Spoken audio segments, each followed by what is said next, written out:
이제 여러분 자녀들이 곧 들어갈 중학교 1학년 과정, 그 중학교 1학년 과정에 대해서 간략하게, 정말 간략하게 한번 이야기를 나누고 싶습니다. 중학교 1학년이란 과연 무엇일까요? 라는 이야기죠. 한번 보겠습니다. 네, 제가 이렇게 이름 붙여봤습니다. 여정의 시작, 그리고 자유학기 또는 자유학년제 이렇게 했는데요. 여정의 시작이란 저 말에 제가 많은 의미를 부여하고 싶습니다. 사실 저는 공교육, 사교육 여러 장에서 심지어 여러 과목에서 학생들을 오랫동안 가르쳐 왔습니다. 그리고 이제 제가 본격적으로 여기서 제 이름을 걸고 학원을 한 지는 3년 차인데요. 제가 해마다 우리 학원에서 예비고 과정을 시작합니다. 해마다 11월 중순에서 12월 정도 되면 예비고 과정을 올해도 시작하는데요. 예비고 때부터 국어, 영어, 수학을 하면 어느 정도 성과를 볼 수 있을까? 이런 이야기죠. 물론 학생들마다 기본 실력이라든지 배경이 너무 다양하기 때문에 일괄적으로 말씀드리긴 어렵습니다만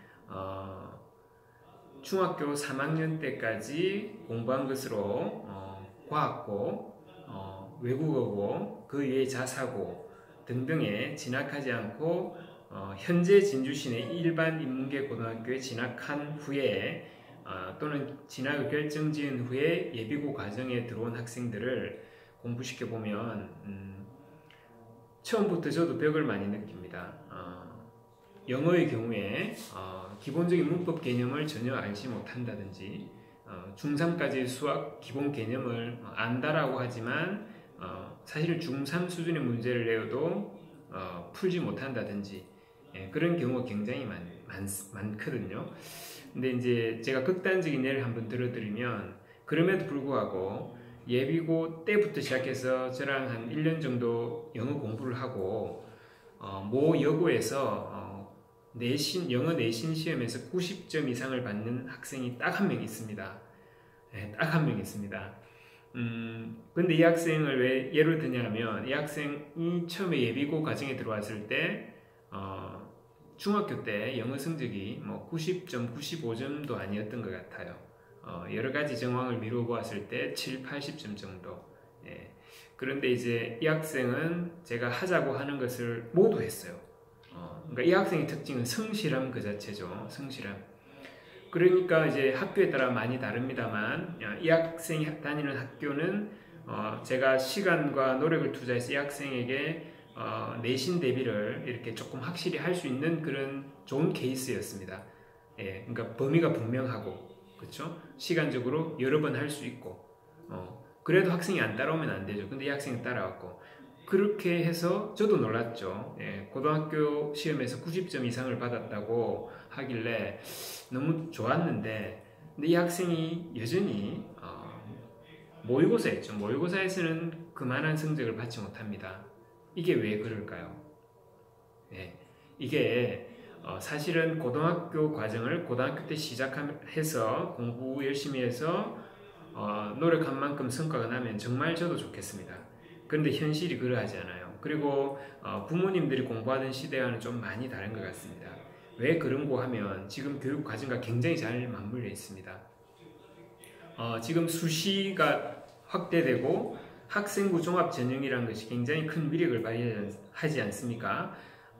그게 어떻게 되느냐 하면 아까 말씀드린 특목고, 자사고 이런 데 진학하는 학생들의 특징은 중3 때까지 고등학교의 국어, 영어, 수학 기본 베이스가 다 형성됩니다. 그렇다고 이 학생들이 고등학교에서 공부를 덜 하지 않죠. 그 위에서 이제 달립니다. 달리면서 기초가 되어 있기 때문에 사실 여유가 조금 있어요. 뭘 할 수 있죠? 학생부 종합전형을 제대로 준비할 수 있습니다. 물론 지금 문재인 정부 들어서 그 기회의 균등성, 그 다음에 입시의 단순성 때문에 지금 학생부 종합 전형이 살짝 위기에 처한 것 같은데 근데 이거는 제가 볼 때는 크게 달라지지 않을 것 같습니다. 이미 대세가 바뀌었거든요. 제가 아까 그 2015학년도 교육 개정 그 개정된 교육 과정을 설명드린 이유가 바로 이건 정부가 바꿀 수 없는 거예요. 정부가 바꾸려면 다시 이를테면 2019 개정 교육 과정을 뭘 해야 되죠? 다시 그 준비위원회를 만들어 가지고 연구를 몇 년 거쳐서 발표하고 다듬어 가야 되거든요. 그러니까 한 10년은 2015로 가야 되는 거거든요.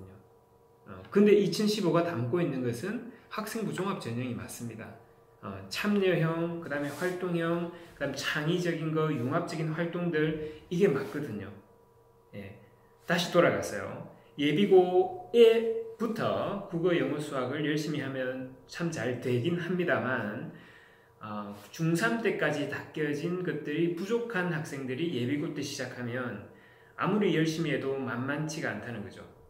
그래서 아까 말씀드린 그 여학생은 모의고사에서는 3등급, 4등급도 쉽지 않습니다. 예, 근데 학교 시험 열심히 해서 1등급을 또는 2등급을 이렇게 받을 가능성이 있죠. 그러니까 제가 지금 여정의 시작이라고 말씀드리는 겁니다. 중학교 1학년 때 큰 그림을 그리지 않으면 나중에 이제 고등학교 올라가서 대입을 준비하면 되지 않겠느냐라고 혹시 생각하시는 분이 계신다면 잘 한번 생각해 보셔야 합니다. 그리고 왜 이렇게 지방에서 서울에 있는 대학을 가는 진학률이 왜 이렇게 낮은지, 저희 때는 제가 진주 출신인데 사실은 진주시내 인문계 고등학교 입학하는 것도 어려웠습니다. 연합고사인데 커트라인이 170점이 넘었죠, 그죠? 남자들. 그래서 한 학교에서 15명에서 30명 사이 서울대학을 가고 그랬습니다. 예, 그렇죠. 근데 지금 그 시대가 아니죠. 진주에서 그런 일이 일어나지 않습니다. 왜 그런가 잘 생각해 봐야 될 것 같아요. 그렇죠? 예, 그리고 지금 중학교 1학년 2학기에 자유학기제라는 것이 있죠. 그죠? 중학교 1학년 2학기에. 그리고 지금 서울 경기 지역, 강원도 일부 지역을 포함해서 자유학년제로 가고 있습니다. 그쵸?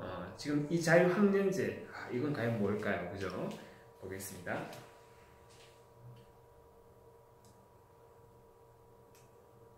제가 두 가지 질문을 한번 드려볼게요.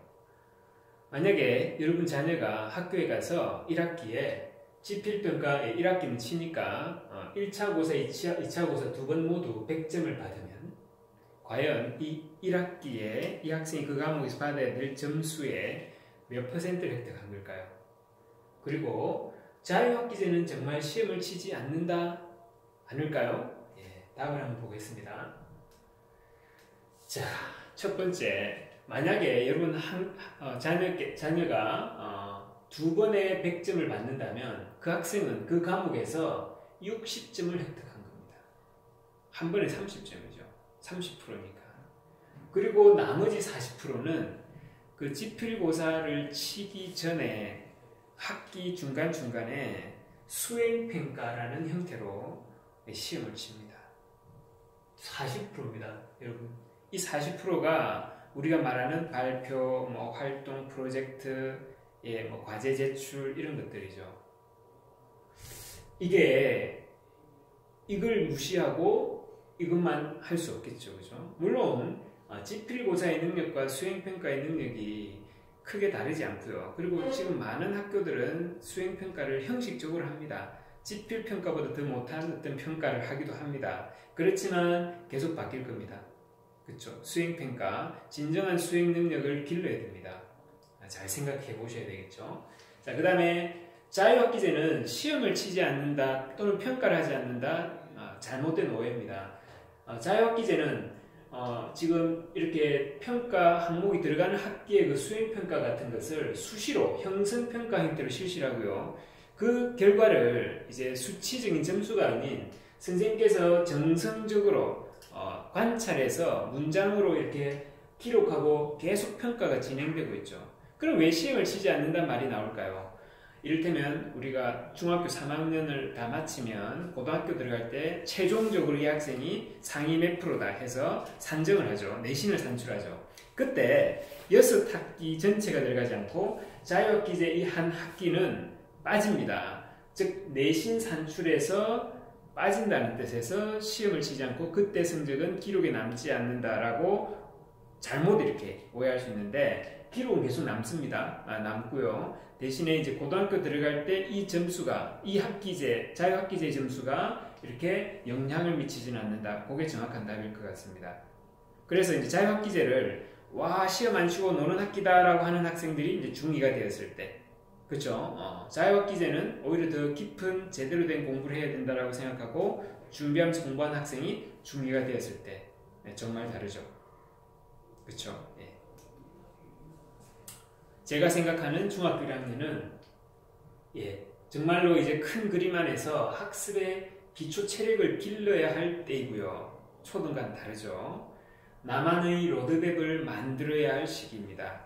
물론 저 로드맵은 계속 수정되고 발전되고 해야 되는 것입니다만 아무 생각 없이 그냥 학교를 중학교 1학년 시작하고 아무 생각 없이 졸업하게 되면 고등학교 올라갔을 때 고2쯤 됐을 때 문득 끌려가고 있는 자기 자신을 발견하게 됩니다. 학부모 여러분들 말씀해 주시지 않으면 학생들은 그걸 알 수 없거든요.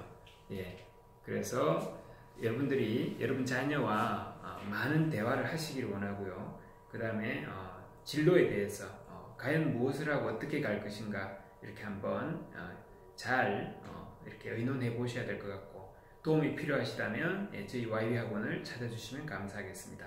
자, 여기까지 중1에 관한 학부모 설명의 내용이었습니다. 감사합니다.